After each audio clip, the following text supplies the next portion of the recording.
phone here, so if it rings after 5 minutes, it's time to stop it. Good morning, everyone. I'm Liam Green-Hughes. And I'm Stuart Brownrigg. And we're from the University of Kent in the UK, and we'd like to talk a little bit about some issues we've had retiring our old Viewfind instance when we replaced it with Primo. So about a year and a half ago, we went live with Primo, and it was decided as part of the original implementation project that it would actually replace Viewfind, and that it would be retired. Unfortunately, it just took a bit longer than we expected. A lot of the time we were concentrating on configuring Primo, and so we kind of took our eyes off the target of retiring Viewfind, and we were also waiting for some direction from the library as they were leading in the project. So in that time, staff were using Viewfind as a backup. During the early implementation, the Primo was a bit unstable, and we've had quite a lot of outages, and so the staff had actually got used to using Viewfind themselves and directing our users, students and academics, to the old catalogue. The old system was familiar to staff, and so there were workflows that they were used to following that they couldn't easily replicate in the new system. So what we had to do is we had to try to address some of these problems, and one of the first things that has been implemented with the library is what to do when there is a Primo outage. We have a library that's often open 24 hours a day, 7 days a week, and so they'll need a procedure they can use straight away. One of the things we've done is to implement what we call a sorry page, and that's a list of alternative resources and locations where students can find information, also help with the class marks and where to find things physically in the library, and links to find journal articles and search for information. Another action that we took is we tried to address this perception of Primo as being unstable, which is a little bit unfair. We actually monitor our Primo instance with Nagios. We have a Nagios installation, so we monitor it ourselves, and we have our own figures as well as the official figures for it. And we actually produce those reports in a spreadsheet. The library can see that, and we can start to say actually that downtime isn't as bad as you might perceive it to be.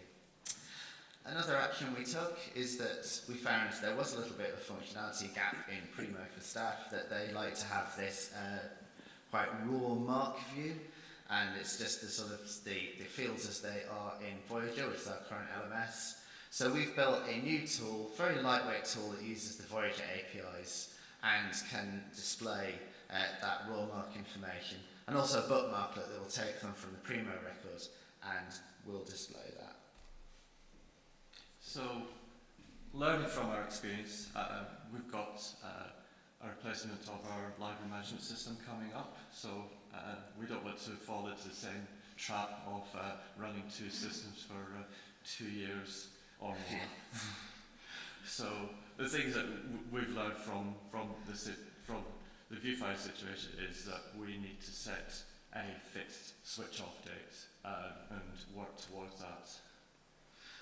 What we're also going to do is in the new project, we're going to keep mentioning retiring the old system, reminding people, making sure that this is something constantly in their minds about how to move on from the old system, move on any work procedures that they have, and make sure all of their requirements are met. And also do a gap analysis a lot earlier on in the implementation. Make sure that there aren't any artifacts in the old system that people are relying upon. And I think another point we're going to do as well is we want to make people understand that keeping an old system isn't free, it is still a support burden, and it means that we're going to spend time looking after an old system, and that's time we can't spend developing new features. And I think that wraps us up. Thank you very much.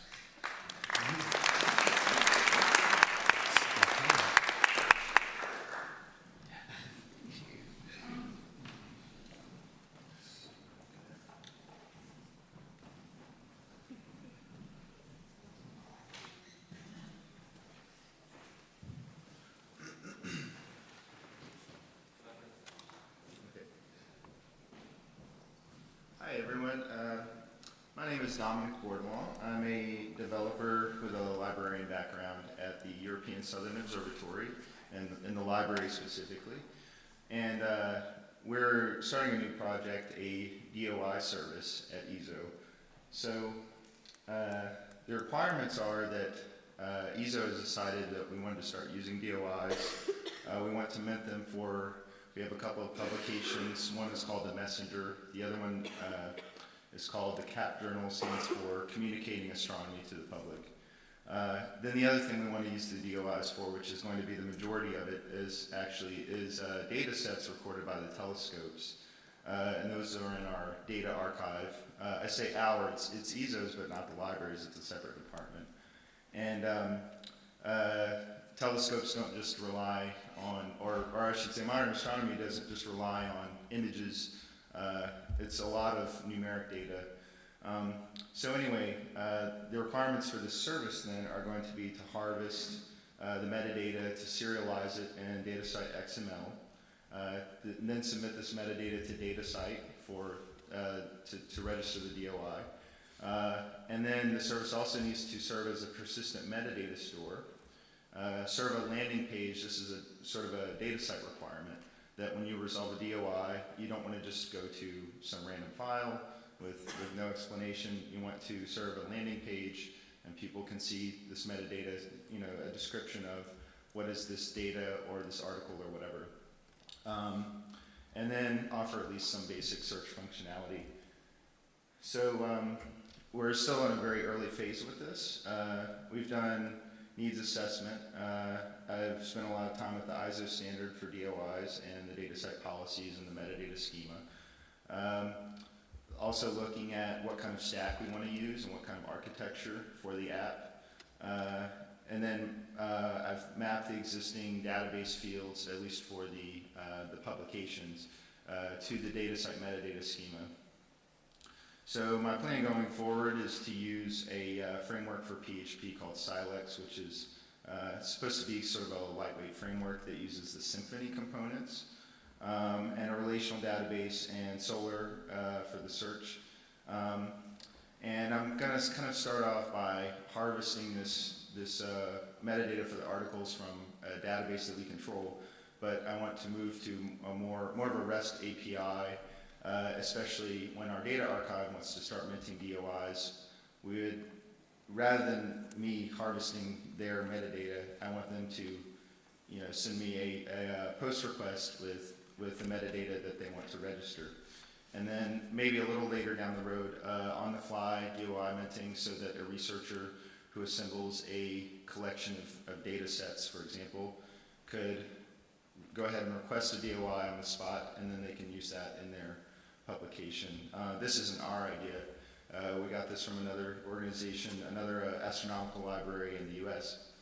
But anyway, so that's all I really had to talk about. Just wanted to kind of introduce myself, and if anybody else out here deals with DOIs or something similar, I'd love for us to pick each other's brains. And my name's Dominic Cornwall. I'm on Twitter, and anyway, thanks.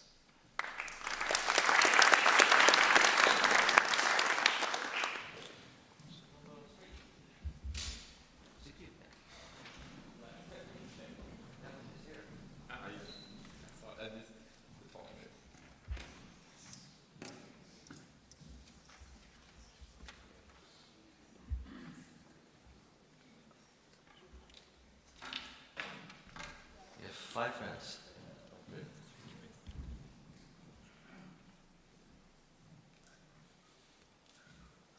Yeah. I want to talk about unified access to entities. And I can also. Yeah.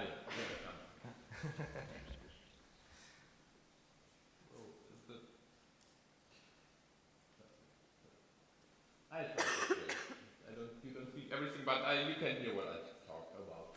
So yeah, the problem is to find URIs of entities. For instance, there's an entity about Copenhagen, and to refer to it, we need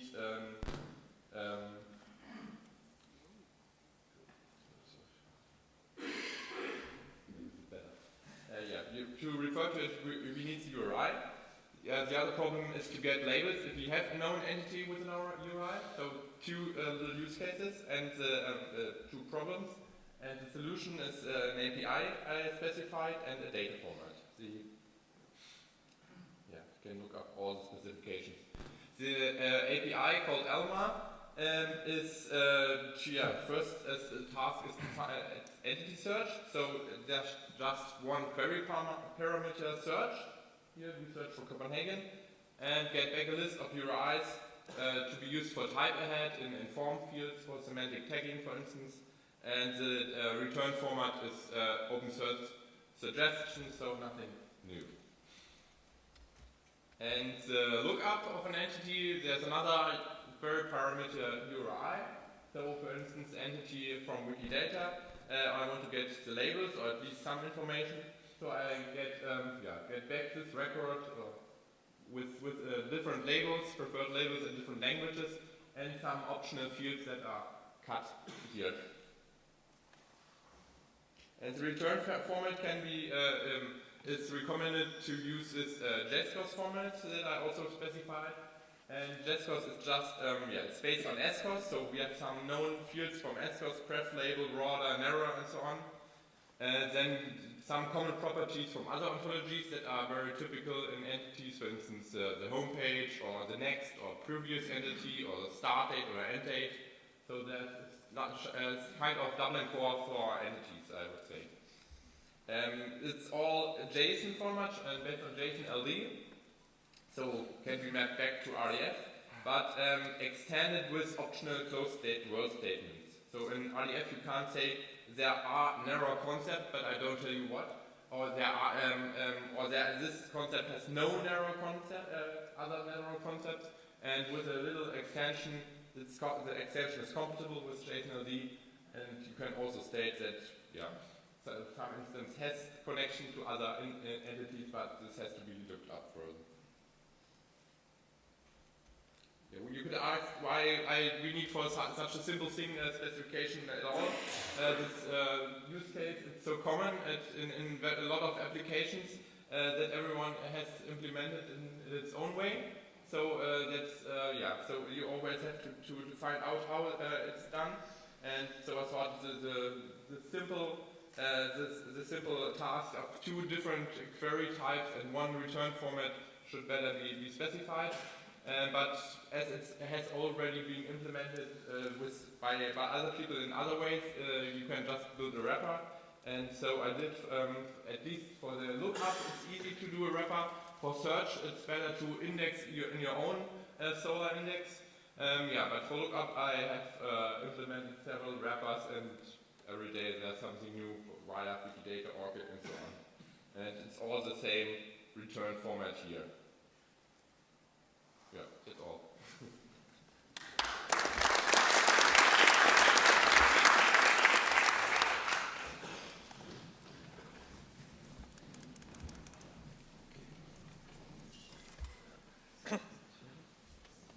Hey, number 4.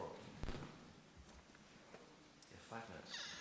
I do not have a picture. Is it HTML? I need the HTML.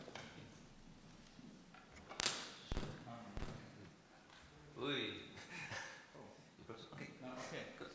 Yeah, good morning. My name is Uwe Gilbert, and I'm from Karlsruhe Institute of Technology, and I want to give you some information about the project we did the last 4 weeks.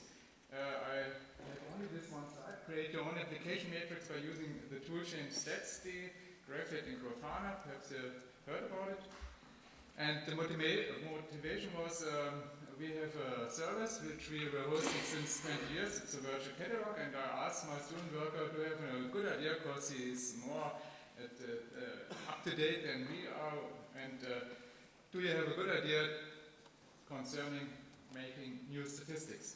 And then a couple of days later he came with this solution, and he found 3 components: StatsD, Graphit, and Grafana. And we implemented them in getting 3 Docker containers, put them onto our server, our production system, because they have no influence to our service. And the services use more than 1.5 million requests per month. And on the left side you see our KVK, our virtual catalog. Then we can send metrics, metric information. For example, we want to count how many catalogs are used per request, how fast is it, how is the performance. We want to get timing values, and then the StatsD daemon collects this information, and after 10 seconds it pushes this information further to Graphit. And Graphit aggregates them in a round-robin database, like you perhaps know from Munin and other tools. And Grafana is a component which makes it very easy to visualize this information. So you do not have to program, for example, by using JavaScript, your own statistics tools. And now I want to present you a short, or give you a short view about these tools. StatsD is a front-end proxy for the Graphit system, and you can find it on the internet, of course.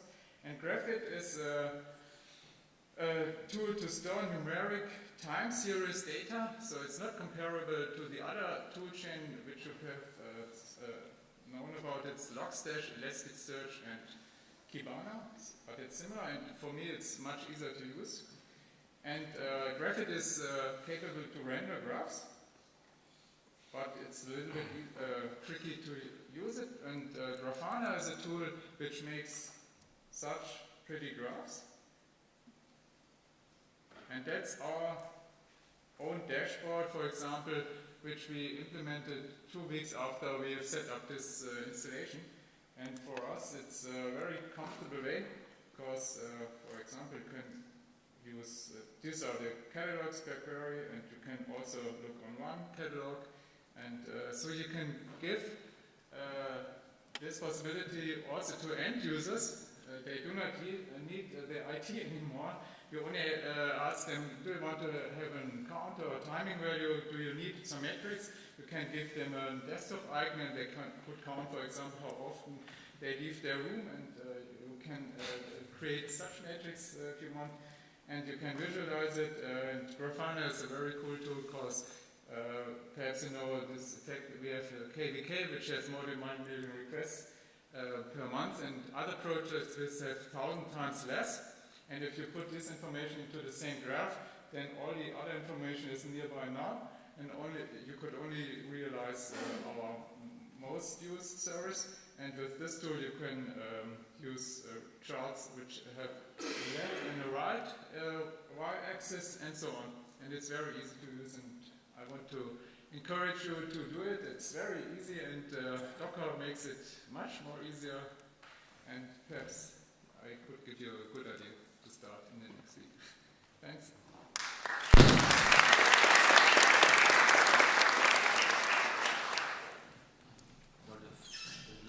The last speaker? Is there a fifth?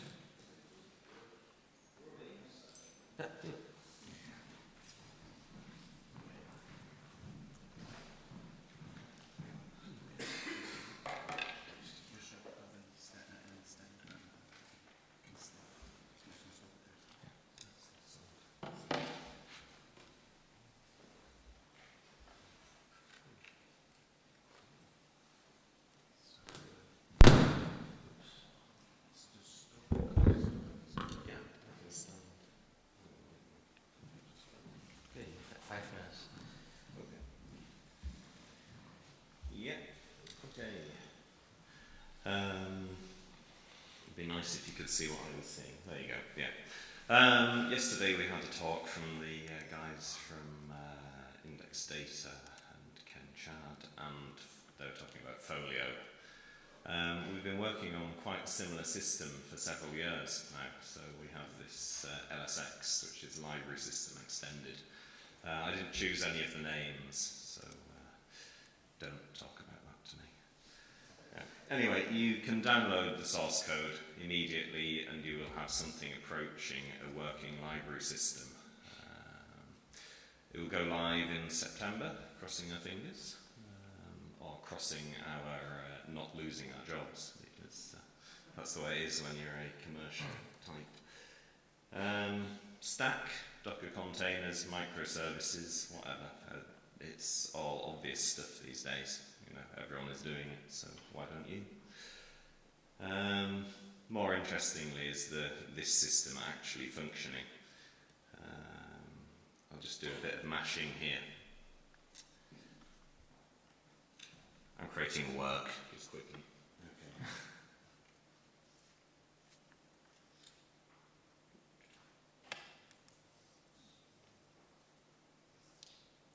So what I did there was actually just said I want to create a new manifestation of this work. I'm describing the manifestation. I can't be bothered adding anything. It's like the first edition.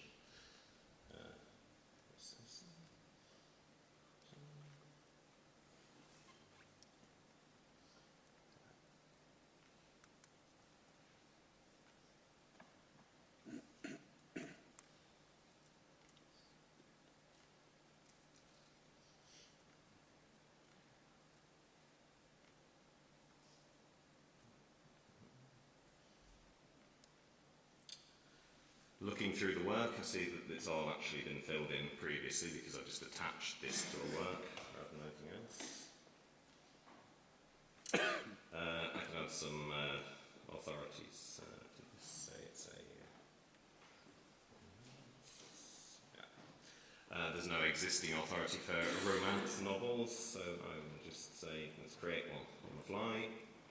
Genre I can't be bothered doing. There's no one else involved in this. Just pop through that. Okay. Now, I should go back a step. Do it. No, I can't. But what I will do is this.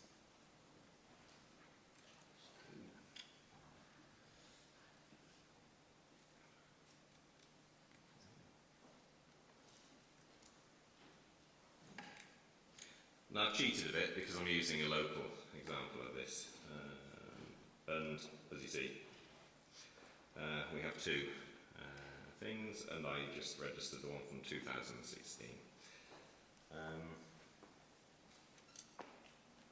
Just want to show this here. If you use the back end, you see that this is actually all based on linked data. So this is a linked data platform. We do circulation in a separate module, and there we use Koa, but we only use that for the circulation module.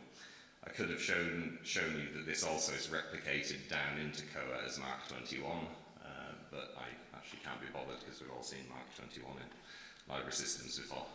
What you haven't seen is the linked data part, and it looks like that. You can create in the course of about 5 minutes 550 links by just pulling in authorities. Everything that you saw that I did that wasn't me entering pure text in a text field is an authority. So this just uses authorities all the way, pretty much for everything apart from literal values like dates and names. But that's me doing it locally. This is the live production system. You see the response time is equally quick, even though we're going pretty much on the slowest server in the world. I'm going to say I want to pick up a book. It's filtering it automatically at the local library that I'd use.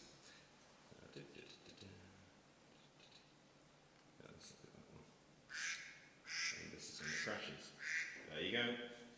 Thank you.